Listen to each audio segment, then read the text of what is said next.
Hi, Andrew and Rod here, Dornbusch Partners, Dornbusch download 134, 150 sort of creeping up on us. What are these little hands doing? Creeping up on us.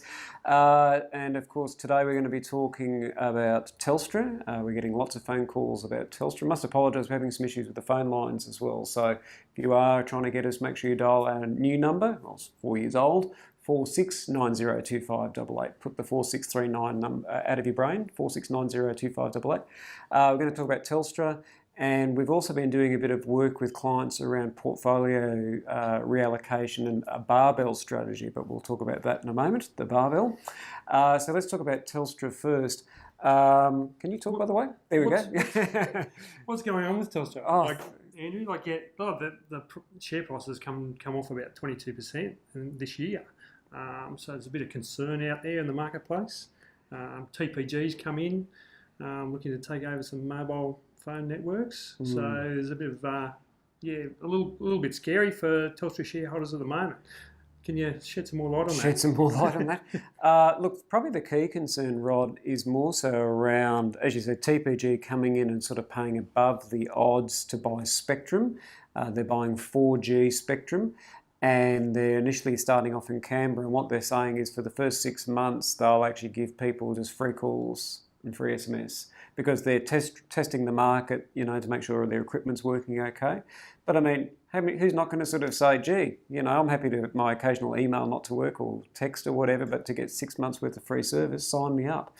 So I think there's that initial bit. There's also the fear that TPG are basically buying market share, but probably from our investors' point of view, probably the key thing that we're concerned about, and we raised this a few weeks ago when we said that Telstra was actually paying out more dividend than what they were earning, and that's not a good outcome. We said at the time that was being supplemented by that NBN money coming through for the government, and there was probably 3 more years before they really needed to address it. Now everyone's running around with their tinfoil hats on and in fact suggesting that the dividend could be cut as soon as this year, as in for August, September. Now, if we're in sort of tinfoil hat mode, that dividend will probably go from, say, 31 cents back to about 25 cents. So it's probably a 6 cent, what's that, 20-odd% drop in dividend, which isn't great by any stretch of the imagination. It's still a decent dividend, though. It's in still the whole scheme of things, Andrew. It's a 6.2% fully franked dividend. So if I've got money sitting in the bank, I'm getting, and let's be really kind, 2%, no franking, or I can buy a Telstra share even if the dividend gets cut at 6.2% fully franked. So you're right, it's not terrible, but whilst there's this uncertainty there, that's sort of causing angst. So, from a Telstra point of view, is it a buy, hold, sell? I don't think it's a sell. If it got into the 370s, 380s, I'd be all over it. Because it's hovering around the $4 mark at the moment. Just bounced off 4 as time of filming. It's about 4.10. I was just buying some for a client then. But look, overall, it's a hold and it's a buy below sort of 370, 380. Mm-hmm. But at these sort of levels, I think selling them, unless you've got an absolute ton of them and you're worried about the dividend, I'd probably just sort of let the noise from TPG go away. The positives for Telstra is that later this year they're going to start rolling out their 5G network, and that'll be operational by 2020. 5G is sort of the next generation of, so everyone's got not everyone, but most people got 4G phones. 5G has the potential to be quicker than NBN if the government doesn't pull their finger out and get NBN sorted out. And they're also moving into things like telehealth and that type of thing as well. So there are a number of drivers for Telstra, but they do have like TPG sort of nipping at their heels. Probably the other brief thing with Telstra is the ACCC at the moment is looking as to whether Telstra, in fact, will have to share their network with the likes of Vodafone and TPG and all these other guys, and they just get paid an access fee. Whereas at the moment, Telstra and Optus spend about $1 billion a year building new towers, and so everyone's got to use their own network, whereas the experience overseas is that basically one person or two people sort of build a network and then people just pay an access fee for that network. So from a consumer point of view, it's fantastic. Because as you know, if you go sort of 10 minutes west of Dornbusch, if you don't have a Telstra phone, you're wasting your time.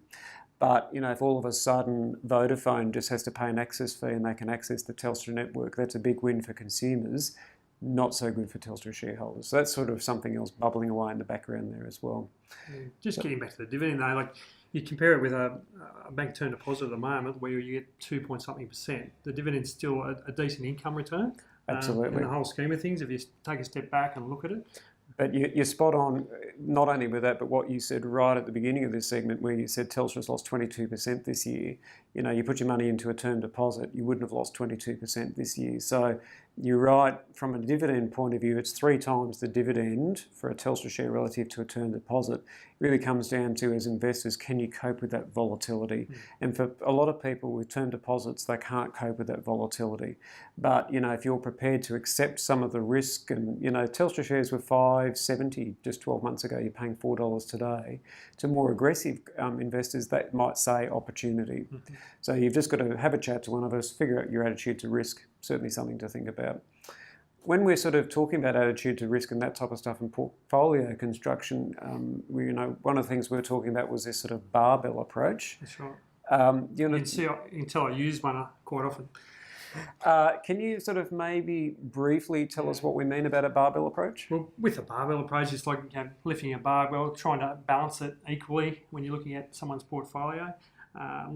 One side's potentially a more conservative side of the portfolio. It's just, you know, you might have Telstra shares, for example, that just keeps paying the dividends. It's more stable, more conservative.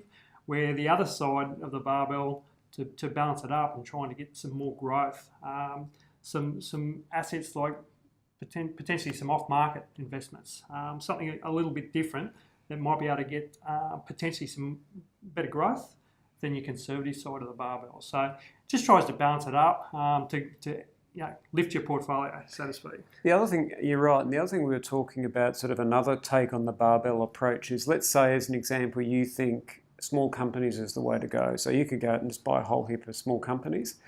You could use like a managed fund to do that. You could use a listed investment company to do that, so like a Glennon GC1, which a number of our clients have.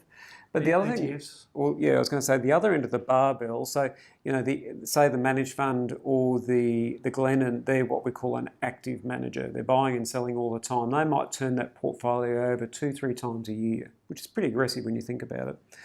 On the other end, you know, as you said, you spoke about an ETF, an exchange-traded fund, which is more sort of based on an index or more rules-based. So they don't tend to, I mean, there's still some turnover, but certainly nowhere as aggressive as, say, an active manager. They're more passive.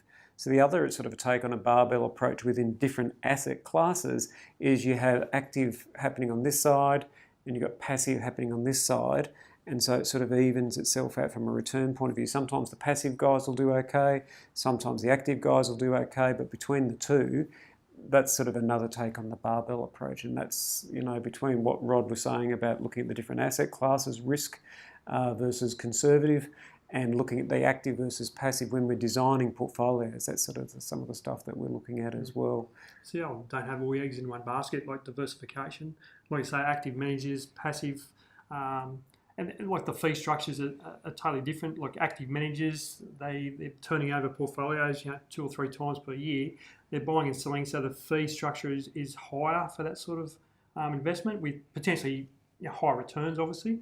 So yeah, they're very different, but you know, put it all together and try and balance that barbell. So that's why, again, when you're talking to us, that's just one of the things, peering behind the curtain, that's sort of one of the things that we're thinking about when we're designing portfolios for people. Anyway, till next week. Thank you.